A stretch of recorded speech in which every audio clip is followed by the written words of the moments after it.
السلام علیکم ورحمۃ اللہ. ایک مرتبہ پھر آپ کو رحمان رمضان ٹرانسمیشن افطار عامر کے ساتھ اور اس شہر رمضان میں خوش آمدید کہتا ہوں.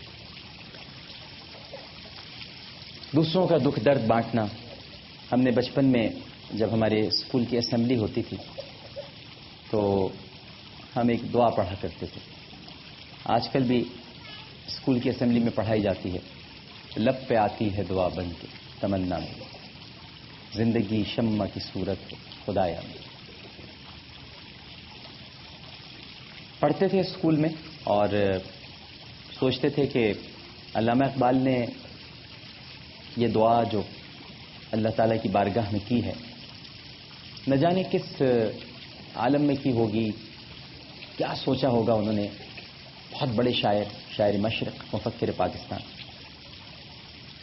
اس میں ایک بڑا پیارا شعر تھا، ہو میرا کام غریبوں کی حمایت کرنا، درد مندوں سے ضعیفوں سے محبت کرنا.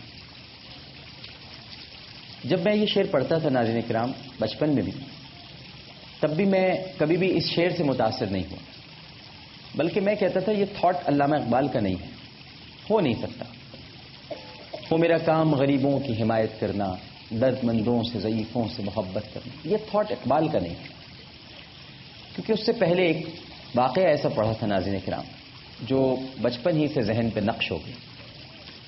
اور وہ واقعہ یہ تھا کہ جب نبی کریم صلی اللہ علیہ وآلہ وسلم پر پہلی وحی نازل ہوئی اور آپ غار حرا سے تشریف لائے تو آپ نے اپنی پیاری زوجہ حضرت خدیجۃ الکبریٰ رضی اللہ تعالی عنہا، جن پہ میں نے کتاب بھی لکھی ہے ہماری ماں، تو انہوں نے ان کے پاس آ کر آپ نے فرمایا زملونی زملونی، مجھے چادر اڑا، مجھے چادر اڑا. اور پھر سارا احوال بیان کیا. طویل واقعہ ہے. اس وقت حضرت خدیجۃ الکبریٰ رضی اللہ تعالی عنہا نے بڑے مسکرا کے تبسم فرما کے آپ کی طرف دیکھا اور کہا اے محمد صلی اللہ علیہ وسلم، آپ کیوں پریشان ہوتے ہیں؟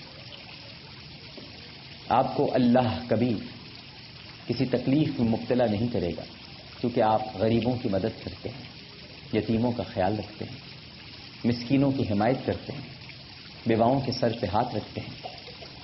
یعنی غریبوں کے ملجا ہیں، یتیموں کے ماوا ہیں، ضعیفوں کے مولا ہیں. تو میں نے سوچا کہ اقبال نے یہ تھاٹ وہاں سے لیا ہے، وہ میرا کام غریبوں کی حمایت کرنا، درد مندوں سے ضعیفوں سے محبت کرنا.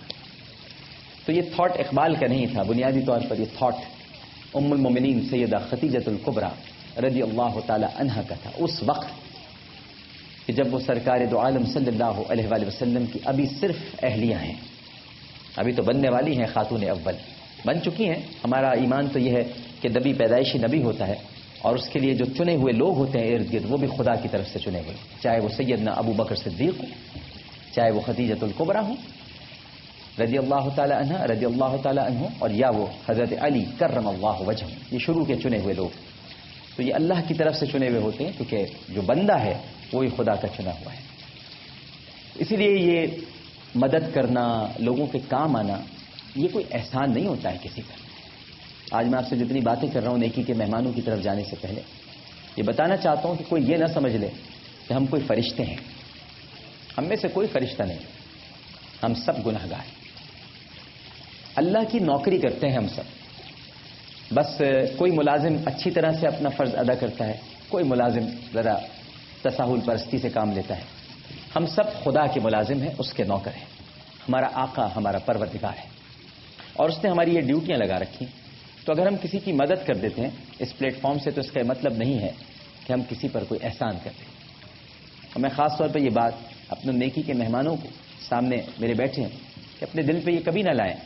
کسی کے ذہن میں یہ آتا ہو کہ ہم یہاں آ رہے ہیں تو شاید ہماری تکلیف سامنے آ رہی ہے، ہماری عزت نفس مجروح ہوتی ہے. صاحب آپ کی نہیں، ہماری ہوتی ہے.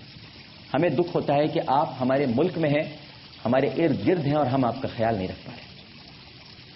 جبکہ ہمیں تو یہ سکھایا گیا تھا، ہمارے دین نے تو یہ بتایا تھا کہ تمہارے مسلمان بھائی کے جسم میں اگر تکلیف ہو اور وہ تمہارا پڑوسی ہو اور وہ درد سے کرا رہا ہو اور وہ تکلیف میں مبتلا اور تم انجان اگر بنے بیٹھے ہو تو پھر کیسے پڑوسی ہو تمہیں خبر ہی نہیں.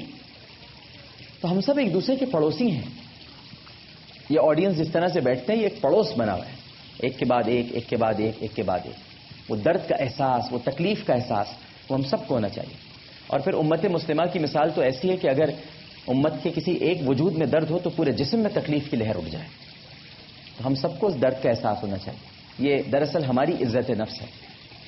تو یہ باتیں سب اس لیے کہہ رہا ہوں تاکہ جب میں اپنے نیکی کے مہمانوں کے پاس جاؤں تو یہ سمجھیں کہ ان کا بھائی، ان کا بیٹا یا جو بھی رشتہ مجھ سے منسلک کرنا چاہتے ہیں وہ منسلک کریں، وہ ان کے پاس آیا ہے۔ کوئی ہیرو نہیں آ رہا ہے ان کے پاس، کوئی فرشتہ نہیں آ رہا۔ یہ سب فضول باتیں ہیں۔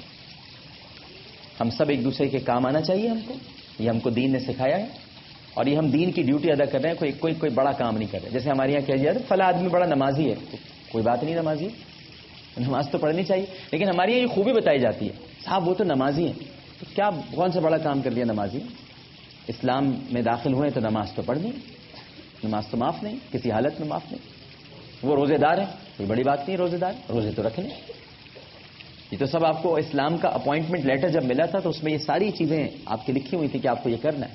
ہاں کچھ اوور ٹائم کریں آپ تو کچھ پتہ چلے، کچھ نیکیاں کریں، کچھ لوگوں کے آنسو پوچھیں، کسی کا دکھ درد بانٹیں، کسی کا غم برداشت کریں، کسی کے غم کو اپنا حصہ بنائیں، اس کے پاس بیٹھیں، اس کی سنیں، اس کے دل کی حالت جانیں۔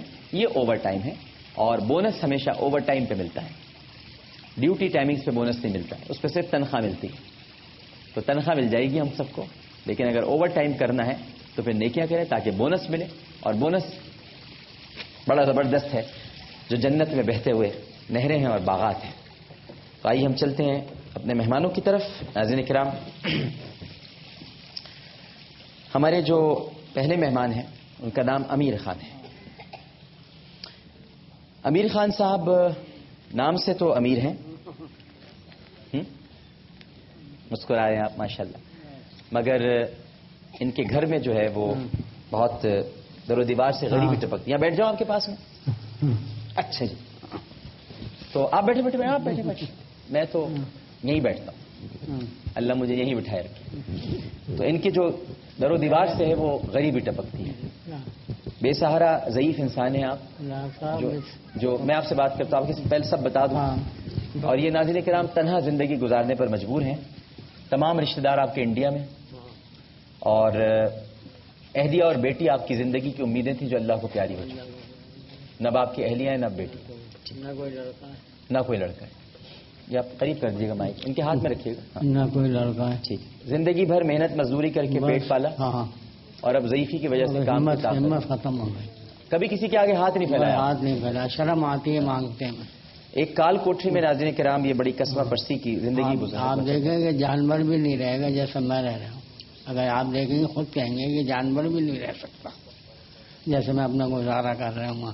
اگر اس نے نکال دیا تو میں فٹ بال پہ پڑا ہوا ہوں گا۔ نہ کھانے کو روٹی ہے، نہ پہننے کو کپڑا، اور علاج کے لیے کوئی رقم بھی نہیں۔ کچھ نہیں، بالکل بیمار ہے، میں پڑا ہوا ہوں۔ کیا خوددار آدمی ہے، بھکاری نہیں ہے، حالات کے جبر نے آپ کو اس حد تک پہنچا دیا ہے، مجبور کیا ہے، یہاں تک آیا ہوں۔ یہ ان کے پڑوسی ہیں ناظرین کرام، اور ان کی شکل مجھ سے بہت ملتی جلتی ہے ماشاءاللہ۔ اور یہ کل اعتکاف میں بیٹھ جائیں گے تو مجھے بتا رہے تھے کہ ڈاکٹر صاحب عامر بھائی میں کل سے تو اعتکاف میں بیٹھ جاؤں گا، بس میں چاہتا ہوں کہ اعتکاف میں جانے سے پہلے یہ نیکی کر جاؤں۔ انہوں نے مجھ سے کہا یہ آپ کو لے کر آئے یہاں، بالکل۔ تو میں نے ان سے کہا کہ آپ ان کو لے آئیے اور دیکھتے ہیں کہ کیا ہوتا ہے۔ تو کچھ اپنی کہانی ہمیں سنائیں آپ امیر خان صاحب، کیا ہوا کیا آپ کے ساتھ؟ اب آپ جو رہ رہے ہیں جس جگہ پر، وہ کیسی جگہ ہے؟ بالکل خراب ہے، رنگ کا کام ہوتا ہے چھپائی کا، تو کیمیکلوں کا ان کا پانی وہ کام کر اپنے گھر چلے گا، پانی پڑا ہوا ہے اور میری چرپائی ذرا سی جگہ میں پڑی ہوئی ہے۔ اب ہم نے جلدی کھاتے پیتے کہاں سے آپ؟ یہ لوگ مجھے تھوڑا دے دیتے ہیں کھانے پینے کے لیے، یہ خیال کرتے ہیں، یہ بہن بھی خیال کرتی ہے، آپ کی بیٹی